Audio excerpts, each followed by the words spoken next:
جديد مشاهدينا الكرام محبينا، شكرا للزملاء الاعزاء والخبراء في الاستوديو التحليلي على التحليل الضافي والوافي. اذا اللقاء ينطلق عبر الشوط الثاني، عبر حوارات ولقاءات الهلال والاهلي في الشوط الثاني.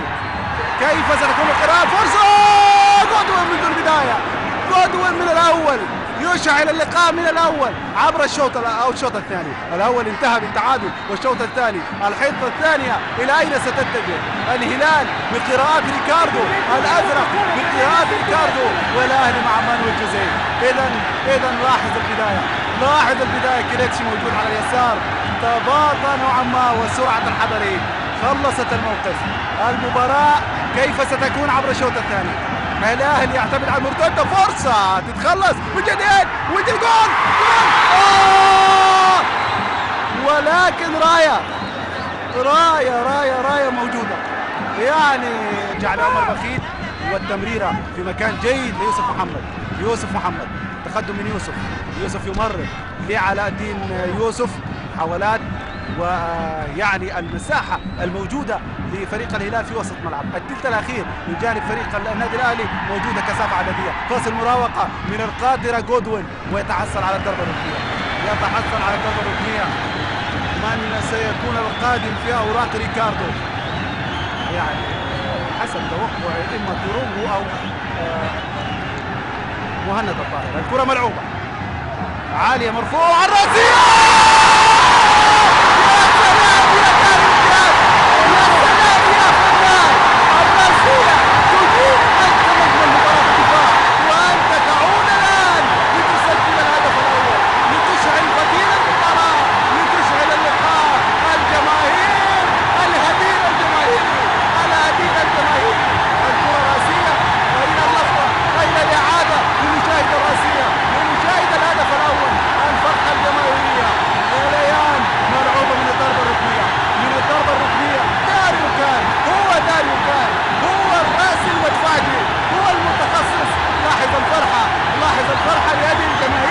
الجماهير الوفية التي يعني حضرت في ملعب استاد الهلال منذ الصباح الباكر. الراسية من داروكان والهدف الأول في الشباك.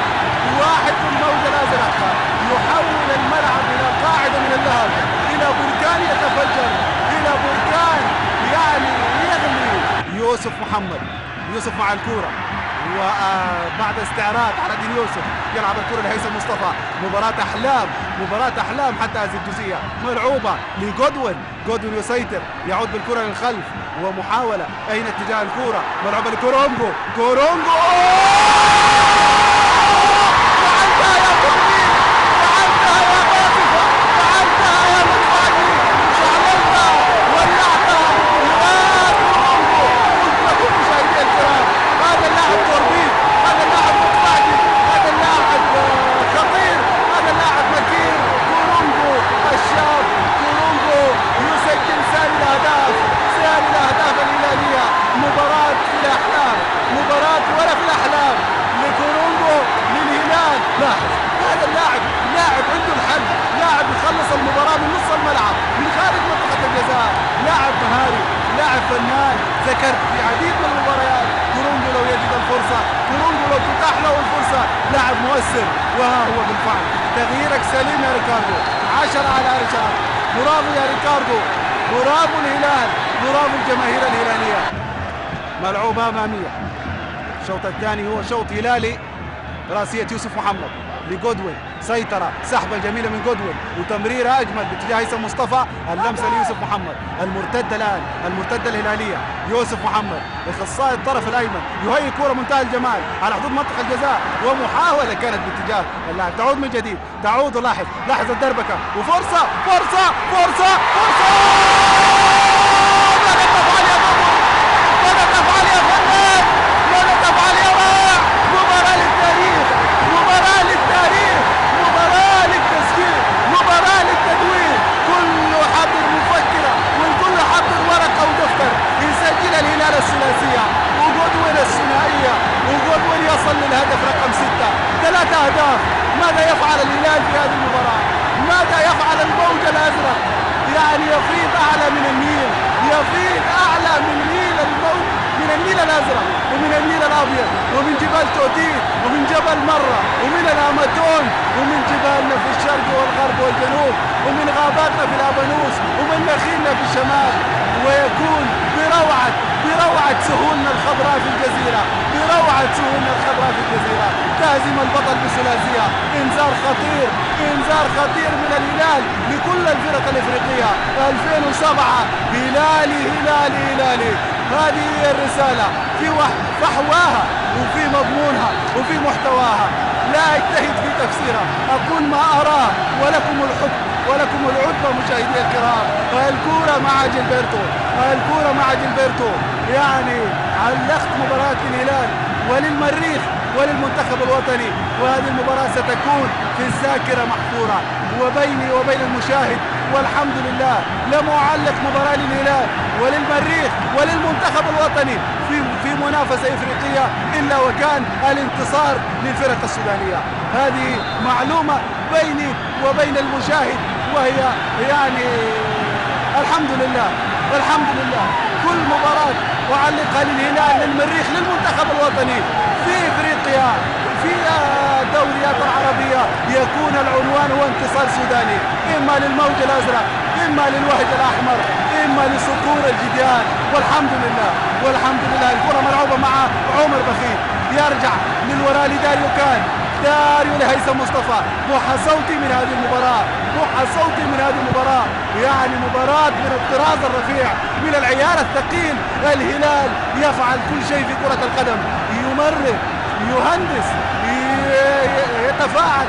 والله لا أجد الكلمات. الكرة تعود للخلف لداريو لعمر بخيت. عاند الحظ الهلالي كثيرا في التتويج في الوصول لمنصات التتويج الإفريقية، لكن الموج الأزرق قدم الإنذار وقدم العبرة وقال اسمعوني، قال أنا قادم، قال أنا من بعيد، أنا سأكون وسيكون لي شأن كبير في هذه المنافسة. الآن يمكن أن أقول أن الهلال بنسبة يعني 99 تأهل على اعتبار حسابات مباراة أسك والأهلي، وربما أسك ب7 نقاط، ولكن هي كرة القدم، الأوراق موجودة والحسابات، نترك الحسابات للبقية يحسبونها ويعدونها ويصورونها.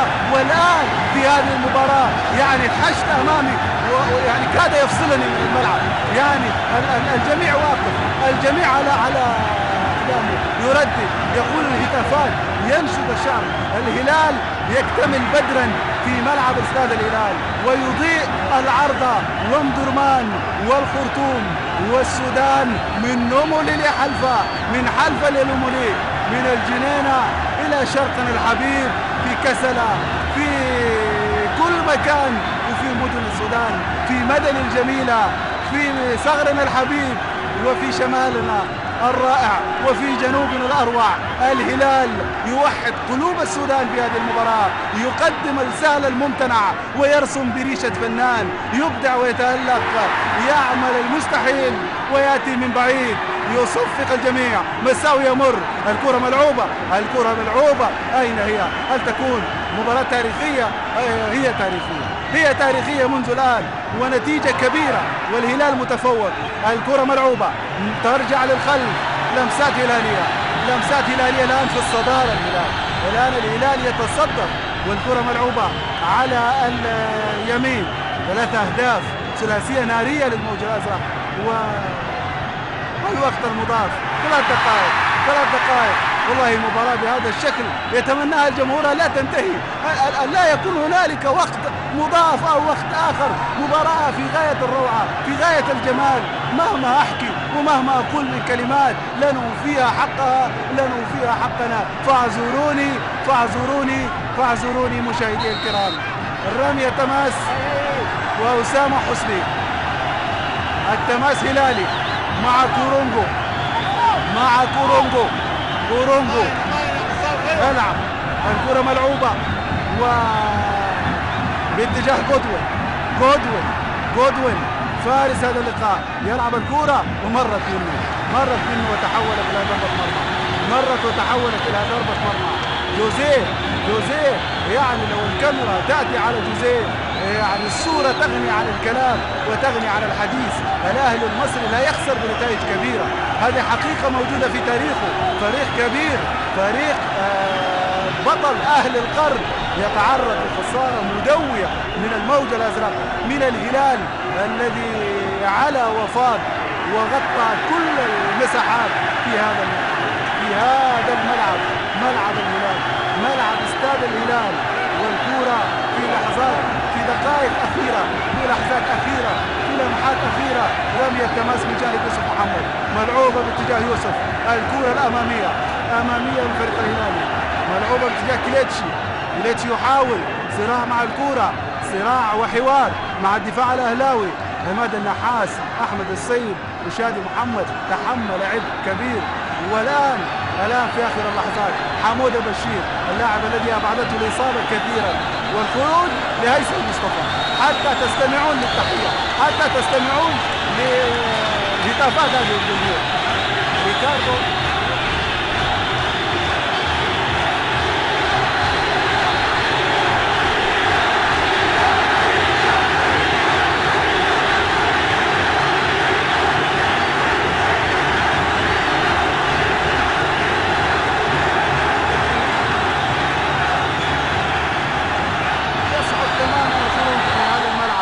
يصعب الآن أن تمشي في طرقات أم درمان، صراحة يصعب أن تتحرك وأن تتحول. والتحية والعناق الحار فوز المرضي وهيثم مصطفى، والمجهود متوج. وأعلن حكم المباراة محمد بنودة ينهي سهرة كروية وليس مباراة في كرة القدم قدم فيها الهلال درس وفنون.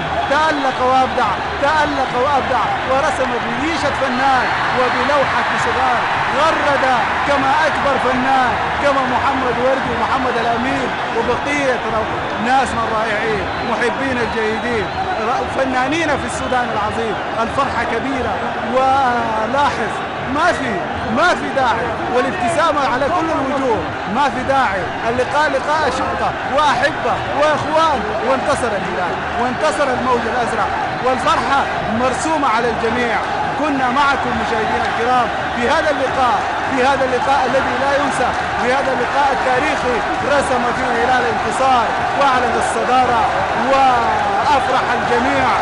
نقول مبروك للهلال، هاردرك للنادي الأهلي، 9 نقاط، الهلال في الصدارة، الأهلي المصري ومن بعده أسيك والترجي. هذه ملامح هذه المجموعة لكم.